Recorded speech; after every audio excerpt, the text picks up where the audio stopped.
Hello class. Welcome to अध्याय UPSC. चलिए आज हम प्रेसिडेंट को कवर करते हैं और इस प्रेसिडेंट ऑफ इंडिया को कवर करना यानी कि आपका सबसे इम्पोर्टेंट टॉपिक कवर करना है। ठीक है, तो चलिए बिना किसी देरी के स्टार्ट करते हैं। सबसे पहले आप ये बताइए मेरे को कि पार्लियामेंट है, ठीक है, जिसे हम बोलते हैं लेजिस्लेचर। ठीक है, दूसरा हमारा है एग्जीक्यूटिव, ठीक है, जिसे हम बोलते हैं गवर्नमेंट।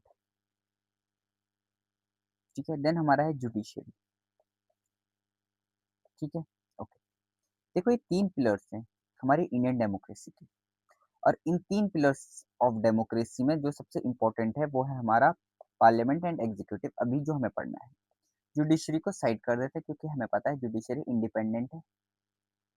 और जब हमने आर्टिकल 50 पढ़ लिया था तो हमें ये पता होना चाहिए कि judiciary must be independent from executive. ठीक है, okay. Separation of article 50, separation of judiciary of judiciary and executive. ठीक है, ओके। अब देखो पार्लियामेंट यानी लेजिस्लेचर और गवर्नमेंट। जब हम पार्ट 5 यानी पार्ट 4 में हमने इससे पहले क्या देखा था, पार्ट 4 में हमने देखा था, पार्ट 4 ए में हमने देखा था फंडामेंटल ड्यूटीज। क्या देखा था? Fundamental duties. देखो दोस्तों, फंडामेंटल ड्यूटीज में हमने 11 फंडामेंटल ड्यूटीज की बात की थी। ठीक है, जो हमारा 11th फंडामेंटल ड्यूटी था वो हमारा 86th कॉन्स्टिट्यूशनल अमेंडमेंट से ऐड हुआ था 2002 में, जो था हमारा एजुकेशन। ठीक है, राइट टू एजुकेशन, जिसको हमने आर्टिकल 21 में भी ऐड किया था। ठीक है, ओके। लेकिन इसके बाद हम जब आगे बढ़ते हैं तो हमें मिलता है पार्ट 5। क्या मिलता है? पार्ट 5। Okay, part 5। इस पार्ट 5 में हम बात करते हैं एग्जीक्यूटिव की। किसकी? एग्जीक्यूटिव। ठीक है, यूनियन एग्जीक्यूटिव। इस यूनियन एग्जीक्यूटिव यानी संघ कार्यपालिका के बारे में जब हम पढ़ते हैं तो हम इसमें देखते हैं प्रेसिडेंट, आर्टिकल 52 से लेकर 78 तक। देन हम PM and council of ministers को पढ़ते हैं। ठीक है, ओके। इतना आपके बारे में समझ में आ गया होगा। अब देखो थोड़ा सा यहाँ पे समझते हैं कि एग्जीक्यूटिव और लेजिस्लेचर में डिफरेंस क्या है।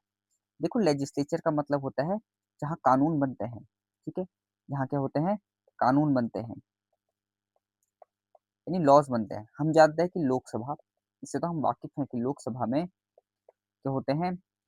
मेंबर ऑफ पार्लियामेंट आते हैं और क्या करते हैं? लॉज पे डिस्कशन करते हैं, यानी कोई बिल आएगा उस बिल पे डिस्कशन वगैरह होंगी, वोटिंग वगैरह होगा और फिर क्या होगा? हमारे लॉ बनेंगे। ये हम पार्लियामेंट वाले चैप्टर में डिटेल में कवर करेंगे। ऐसी राज्यसभा है। ठीक है, तो राज्यसभा में भी कुछ होते हैं हमारे इनडायरेक्टली इलेक्टेड एमपीस। ठीक है, ये एमपी भी क्या करेंगे? अब क्या करेंगे? डिस्कशन करेंगे। मान लो यहाँ से कोई बिल हुआ पास और बिल राज्यसभा के पास जाता है, उस बिल पे फिर डिस्कशन होंगे, वोटिंग होंगे, राज्यसभा से भी पास हो जाएगा तो फिर क्या होगा? फाइनली ये कहा जाएगा प्रेसिडेंट के पास जाएगा। अभी तक तो ये वाला जो हिस्से में है वो बिल है। क्या है? बिल।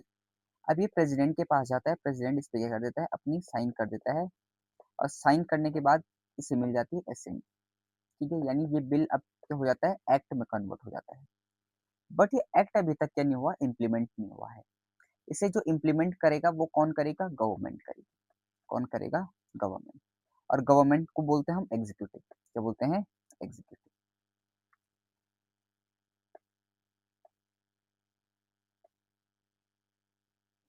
ठीक है, एग्जीक्यूटिव। ये एग्जीक्यूटिव में क्या होते हैं? पीएम होते हैं और काउंसिल ऑफ मिनिस्टर्स होते हैं। ठीक है, अब देखो पीएम और काउंसिल ऑफ मिनिस्टर क्या करेंगे? इन लॉ के लिए रूल्स बनाएंगे। जो ये एक्ट बन गया इसके लिए रूल्स बनाएंगे, पॉलिसी इम्प्लीमेंटेशंस होगा। ठीक है, ओके।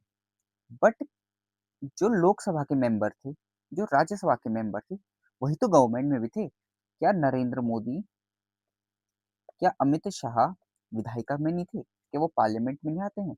आते हैं, लेकिन वो गवर्नमेंट भी है, यानी वो इन लॉज को इम्प्लीमेंट भी करवाते हैं, पॉलिसीज भी बनवाने का काम करते हैं। इनके पास अपनी मिनिस्ट्री भी है, पोर्टफोलियोज बांट रखे हैं, तो यानी एग्जीक्यूटिव का भी पार्ट होता है। तो हम कह सकते हैं कि कोई मेंबर है, वो मेंबर ऑफ पार्लियामेंट भी है और वो एग्जीक्यूटिव भी है, यानी वो दोनों जगह है। तो यानी एक व्यक्ति जो लेजिस्लेचर का भी हिस्सा है और एग्जीक्यूटिव का भी हिस्सा है। तो ऐसे हमारे क्या है, डेमोक्रेसी का ये पिलर है, ये 2 पिलर है, ऐसे ही काम करते हैं, ठीक है? ओके, तो इसका जो ये वाला पार्ट है, ठीक है? इसी को हम बोलते हैं एग्जीक्यूटिव का जो ये वाला पार्ट है, इसी को बोलते हैं हम गवर्नमेंट। ओके गाइज़, ओके, तो ये जो ये वाला पार्ट होता है ना, जो इंटरसेक्टिंग पार्ट होता है, दैट इज़ गवर्नमेंट, ठीक है?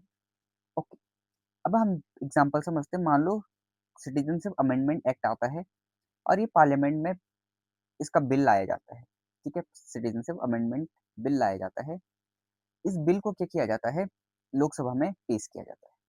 लोकसभा में ये मेजॉरिटी से पास होता है और राज्यसभा के पास भेज दिया जाता है। राज्यसभा भी इस पे डिस्कशन वगैरह करती है, वोटिंग्स करती है और इसे भी क्या कर देती है, वापस पास करके लोकसभा को भेज देती है, ठीक है? अब लोकसभा इसे क्या करता है, कहाँ भेजता है, प्रेज़िडेंट के पास भेजेगा। अब राष्ट्रपति जी इस पे क्या करेंगे, अपनी मुहर मार देंगे, ठीक है नी? एसेंट दे देंगे, साइन कर देंगे। अभी ये कंडीशन है कि उसने साइन किया है, लेकिन इसके जो बाकी कंडीशन है वो हम बाकी बाद में पढ़ेंगे, ठीक है? जब हम आगे प्रेज़ेंट पढ़ेंगे। तो एसेंट दे देते हैं। तो फिर ये क्या होता था, सीएए बन जाता है, यानी सिटीज़नशिप अमेंडमेंट एक्ट बन जाता है। अब इसके लिए जो रूल्स फॉर इम्प्लीमेंटेशन, ठीक है? इनके लिए नियम जो भी तय करेंगे वो कौन करेगा? कार्यपालिका करेगी, गवर्नमेंट करेगी, ठीक है? गवर्नमेंट और जो अनदर पार्ट है एग्जीक्यूटिव का, जो ये वाला पार्ट रहता था, ठीक है? ब्यूरोक्रेसी वगैरह-वगैरह, ठीक है? ओके। अब देखो, एग्जीक्यूटिव के टाइप्स समझ लेते हैं। देखो, जो एग्जीक्यूटिव के टाइप्स है वो हमें पता है कि 3 टाइप्स हैं, ठीक है? पहला है प्रेसिडेंशियल टाइप। प्रेसिडेंशियल टाइप मन यानी head of state and government, एक ही होता है। प्रेसिडेंट यानी डोनाल्ड ट्रंप होता है, यूएस में देख लो, डोनाल्ड ट्रंप। बट जिस तरीके से हमारे वहाँ नरेंद्र मोदी प्राइम मिनिस्टर हैं, या फिर हमारे वहाँ द्रौपदी मुर्मू जी प्रेसिडेंट है, क्या है, द्रौपदी मुर्मू जी प्रेसिडेंट है। ये तो किसी भी, ना लोकसभा और ना ही राज्यसभा का पार्ट है। ये सिर्फ जो पार्ट है वो किसका है, ये खुद एक कॉन्स्टिट्यूएंट है, किसका, पार्लियामेंट का। यानी जो लेजिस्लेचर है वो किससे मिलके बनता है, देखो लेजिस्लेचर जो पार्लियामेंट्री सिस्टम में है, लेजिस्लेचर, ठीक है, ये 3 चीज़ों से मिलके बनता है, ठीक है? और इन तीनों से ही क्या होगा, कंप्लीट बनेगा पार्लियामेंट। तो देखो, पहला तो है हमारा लोकसभा, राज्यसभा एंड जो थर्ड है वो है खुद प्रेसिडेंट। तो क्या प्रेसिडेंट इनके अंदर मेंबर हो सकती है? नहीं।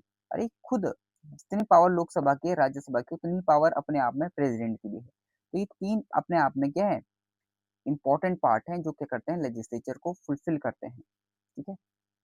ओके। लेकिन डोनाल्ड ट्रम्प क्या है, यहाँ प्रेसिडेंट है। ये Donald Trump head of state भी है, गवर्नमेंट भी है।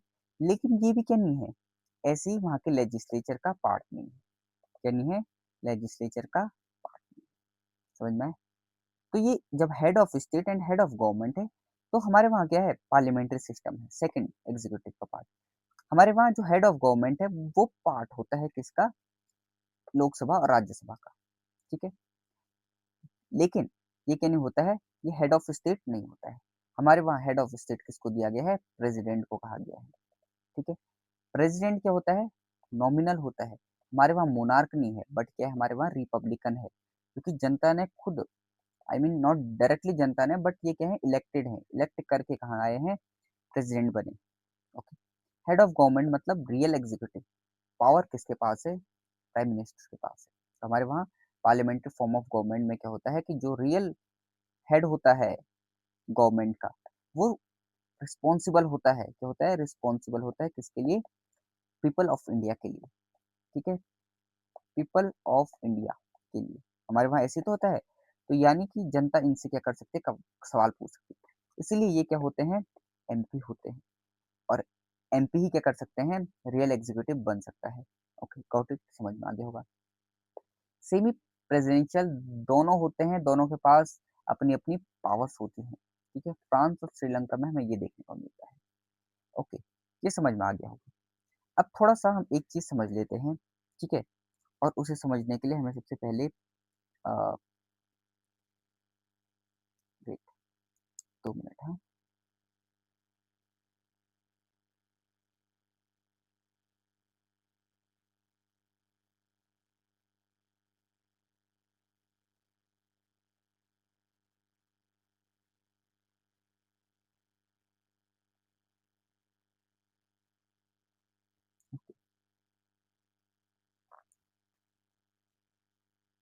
देखो अब थोड़ा प्रेजेंट को अच्छे से समझते हैं, ठीक है, फिर हम आर्टिकल देखेंगे। देखो ये प्रेसिडेंट है। कौन है? प्रेसिडेंट।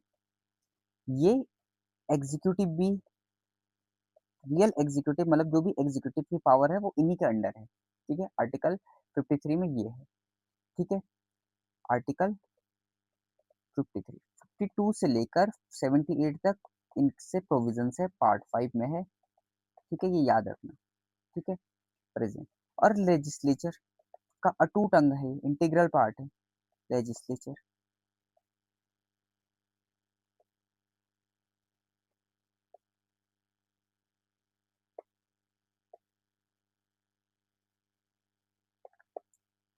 ओके, लेजिस्लेचर, ठीक है।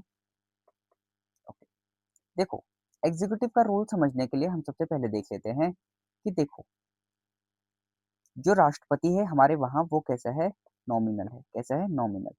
यानी 53 में तो कहा गया है कि जो सारी पावर्स हैं, ठीक है, वो किसके पास है? प्रेसिडेंट में के पास नहीं है, ठीक है। जो भी रियल एग्जीक्यूटिव पावर्स है वो किसके पास है? प्रेसिडेंट के पास है, ठीक है। जो प्रेसिडेंट है वो डी जूर, ठीक है, यानी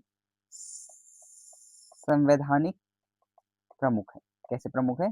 संवैधानिक प्रमुख है। वहीं जो प्राइम मिनिस्टर है वो कैसे हैं? डिफैक्टो हैं। कैसे हैं? डिफैक्टो, यानी कि रियल एग्जीक्यूटिव पावर इनके पास है, ठीक है। ओके, आर्टिकल 74 के अंदर, ये याद रखना, ठीक है। अब देखो जो प्रेसिडेंट है ये जितने भी गवर्नमेंट ऑफ इंडिया के कार्य होते हैं तो वो सारे किसके नाम पे होते हैं? प्रेसिडेंट के नाम पे होते हैं, ठीक है। आर्टिकल 77 में ये कहा गया, अभी हम डिटेल में पढ़ेंगे, बस मैं आपको बताना चाह रहा हूँ कुछ, ठीक है। तो यानी यहाँ पे आप दो चीजें समझ गए होंगे, de jure and de facto.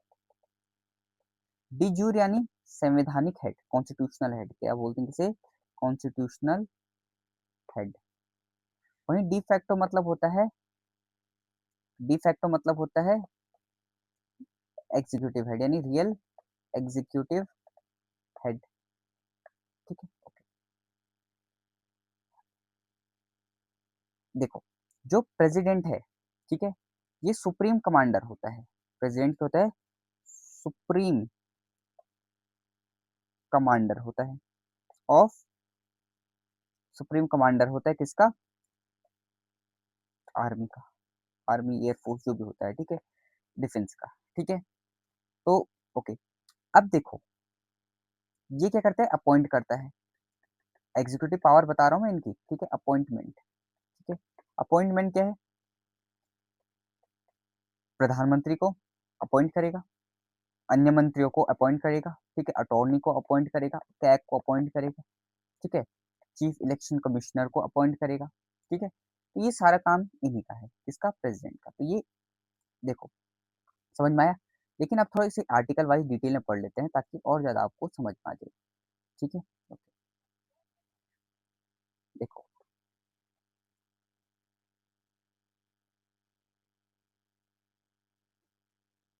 ठीक है, एक बार यहाँ पे हम थोड़ा सा लेजिस्लेचर का पार्ट देखें ताकि आपको समझ में आ जाए, ठीक है। देखो राष्ट्रपति संसद के सदस्य नहीं होते, याद रखना।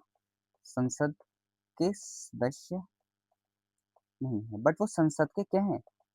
अभिन्न अंग है। क्या है? इंटीग्रल पार्ट है, अभिन्न अंग है। ओके, आर्टिकल 79, ठीक है, के तहत ये है, ठीक है, क्योंकि R S L S plus president से मिलकर ही क्या बना है? पार्लियामेंट बना। अब हम आर्टिकल देखते हैं और आर्टिकल वाइज क्या करते हैं, इन्हें पढ़ने का काम करेंगे, ठीक है। देखो भारत के जो राष्ट्रपति हैं वो क्या है? पूरे स्टेट के प्रमुख हैं, यानी राज्य के प्रमुख हैं। दूसरा, भारत के प्रथम नागरिक हैं। भारत के प्रथम नागरिक हैं। तीसरा, ठीक है, सशस्त्र बलों के सुप्रीम कमांडर कौन है? प्रेसिडेंट ऑफ इंडिया है, ठीक है। पार्ट 5 में आर्टिकल 52 से लेकर 78 तक गिवन है। ठीक है, ओके, इतना आपको समझ में आ गया। अब देखो आर्टिकल 52। ठीक है,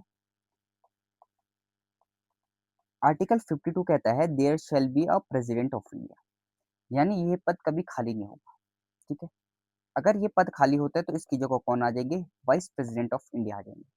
वाइस प्रेसिडेंट भी अगर उनका ऑफिस है वो खाली है, ठीक है, तो यहाँ पे कौन आ जाएंगे?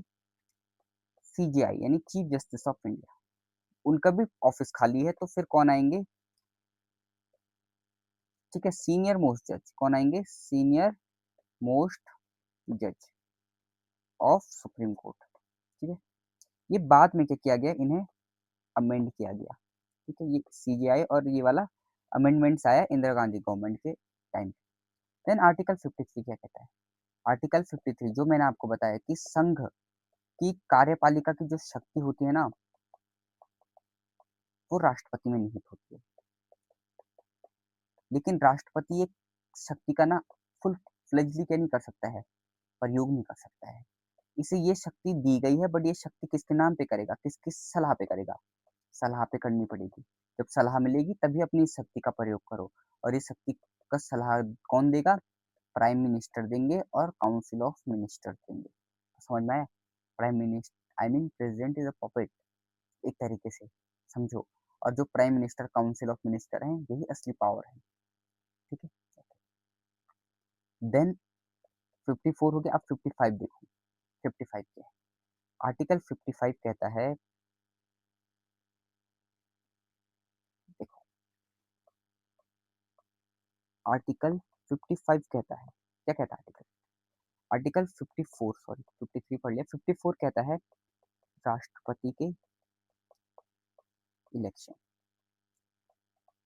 ठीक है, 55 कहता है मैनर ऑफ इलेक्शन, तरीका क्या है, कैसे होगा? Manner of election. 56 कहता है टेन्योर, कितना राष्ट्रपति का कार्यकाल होगा? कार्यकाल तो 5 वर्ष दिए गए हैं, याद रख लेना। ठीक है, 56, ठीक है, 5 वर्ष दिए गए हैं। 55 मैनर ऑफ इलेक्शन। 54 57 कहता है क्या राष्ट्रपति दोबारा से इलेक्शन लड़ सकता है अगर उसका वो एक बार प्रेसिडेंट बन चुका है? ठीक है, निर्वाचन के लिए पात्रता है irrespective of US presidential election I mean री इलेक्शन है। ठीक है, बट इंडिया के जो केस है, इंडिया के केस में क्या होता है कि प्रेसिडेंट अनलिमिटेड टाइम तक क्या कर सकता है, आई मीन जब तक वो चाहे वो क्या कर सकता है, इलेक्शन लड़ सकता है जितनी बार चाहे। ठीक है, चाहे वो 2 बार भी अगर प्रेसिडेंट बन चुका है तो अगली बार भी इलेक्शन लड़ने योग्य है। 58 58 कहता है क्या क्वालिफिकेशन है, क्या एलिजिबिलिटी है? Qualification eligibility. ठीक है, 59 है, क्या है? राष्ट्रपति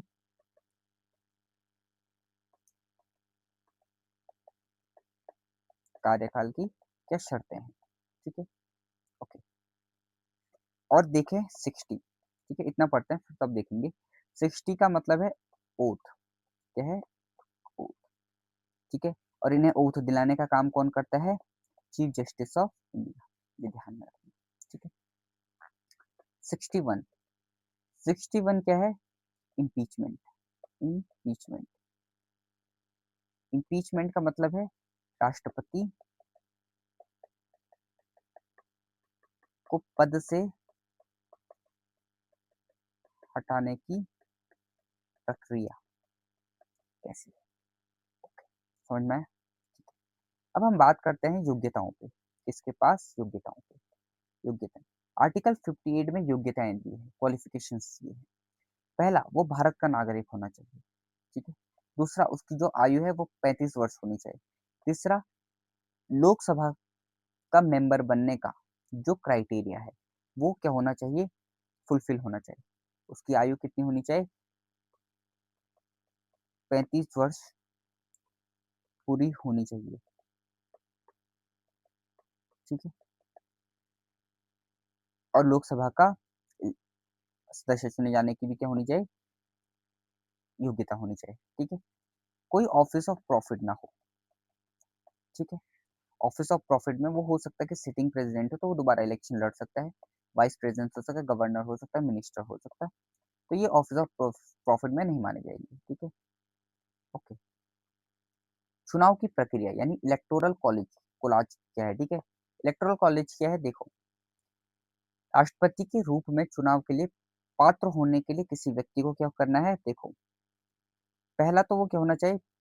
भारत का नागरिक होना चाहिए, हमने पढ़ लिया है, ठीक है? भारत का नागरिक होना चाहिए, 35 वर्ष आयु होनी चाहिए, लोकसभा का सदस्य होना चाहिए, कोई ऑफिस ऑफ प्रॉफिट नहीं होना चाहिए, ठीक है? अब देखो, निर्वाचन चुनाव प्रक्रिया आर्टिकल जो 54 है, इसमें क्या है? कौन-कौन इसमें वोट दे सकता है? इलेक्टोरल कॉलेज कौन-कौन वोट देगा और कौन वोट नहीं देगा? तो देखो, संसद के दोनों निर्वाचित लोकसभा के एमपी और राज्यसभा के एमपी क्या करेंगे? वोट देंगे। क्या करेंगे? वोट देंगे। तो यानी जो भी इलेक्टेड एमपी हैं, चुन के आए हैं, ठीक है? बिना किसी नॉमिनेशन के, तो वो क्या करेंगे? वोट देने जाएँगे, लोकसभा और राज्य। दूसरा, जो भी स्टेट के एमएलए, क्योंकि भई प्रेज़िडेंट क्या है? फेडरल सिस्टम फेडरल सिस्टम को दर्शाता है इंडिया के। तो एमएलए का आना भी ज़रूरी है, वो उनका भी वोट देना महत्वपूर्ण है। तो इलेक्टेड एमएलए, ठीक है? स्टेट असेंबलीज़ के वो भी क्या करेंगे? वोट देंगे, ठीक है? और इलेक्टेड एमएलएज़ दिल्ली और पुडुचेरी के भी क्या करेंगे? वोट देंगे, ठीक है? काउंसिल नहीं है यहाँ पे और ना ही नॉमिनेटेड है, सिर्फ इलेक्टेड। ध्यान रखना, इलेक्टेड, ठीक है? इलेक्टेड लोकसभा, राज्यसभा और तुम्हारे लेजिस्लेटिव असेंबलीज़ और legislative assembly of Delhi and Puducherry union territory, ठीक है? कौन वोट नहीं देंगे? नॉमिनेटेड मेंबर वोट नहीं देंगे और स्टेट लेजिस्लेटिव काउंसिल के भी वोट नहीं देंगे, ठीक है? ओके। देखो, जो वोट होगा वो क्या होगा? जो वोट होगा वो कैसा होगा आपका? प्रोपोर्शनल रिप्रेजेंटेशन, प्रोपोर्शनल रिप्रेजेंटेशन, ठीक है? वोट होगा सिंगल ट्रांसफरेबल यानी एकल संक्रमणीय मत, ठीक है? सिंगल ट्रांसफरेबल वोट होगा, ठीक है? तो इस वजह से क्या होगा? अनुपातिक प्रतिनिधित्व प्रणाली से क्या किया जाएगा? वोट दिया जाएगा।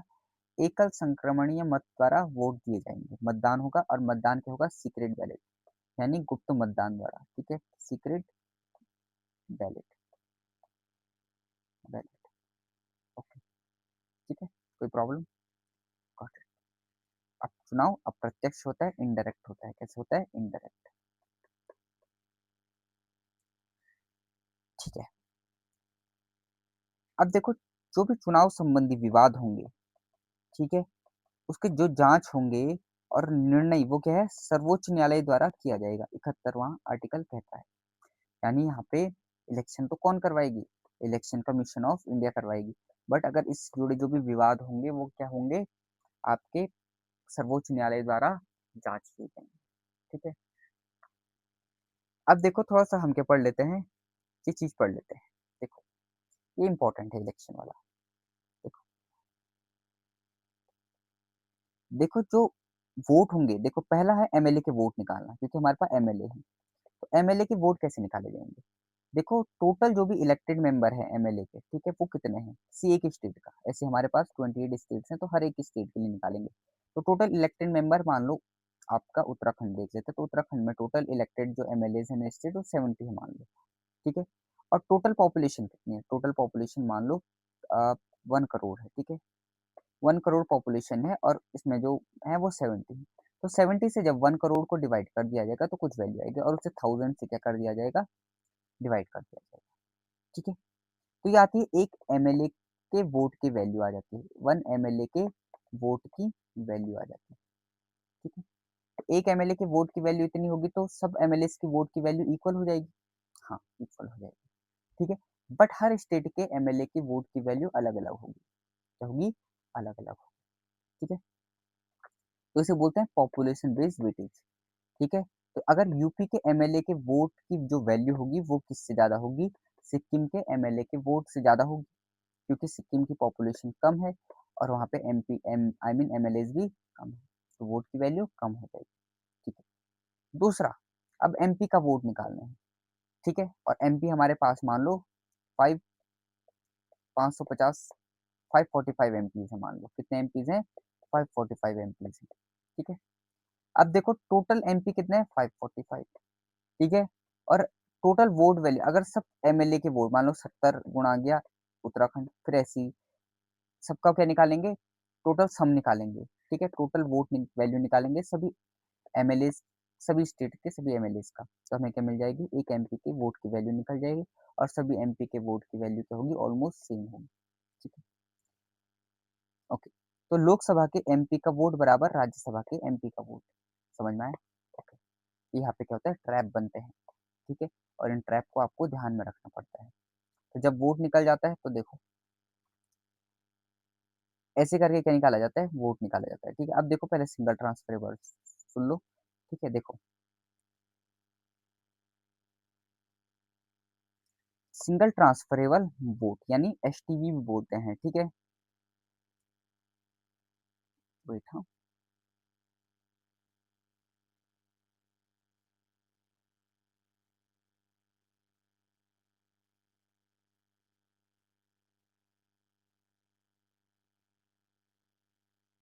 ओके, सिंगल ट्रांसफरेबल वोट यानी कोटा, ठीक है? देखो, यहाँ पे हम क्या करते हैं? बाय एसटीवी हम क्या करते हैं? यानी सिंगल ट्रांसफरेबल वोट की तरह क्या होता है? हम प्रेफ़रेंस वाइज़ से करते हैं, वोटिंग करते हैं। मान लो 2 4 के हो रखे हैं, 4 कैंडिडेट 1, 2, 3, 4 मैं अगर कोई वोट देगा तो कैसे देगा? मान लो 1, 2, 3 एंड 4 ऐसे करके क्या दिया जाएगा? वोट प्रेफ़रेंस के अकॉर्डिंग वोट दिया जाएगा। ठीक है, चलो एक एग्ज़ाम्पल समझाता हूँ। मान लो रामनाथ कोविंद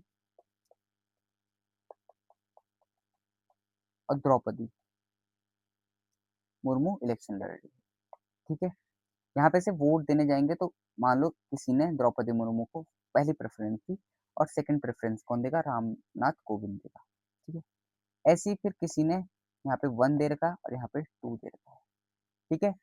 आई मीन यहाँ पे 1 दे रखा है, यहाँ पे 2 दे रखा है। तो ऐसे करके क्या होता है? प्रेफ़रेंस वाइज़ वोटिंग चलती है, ठीक है?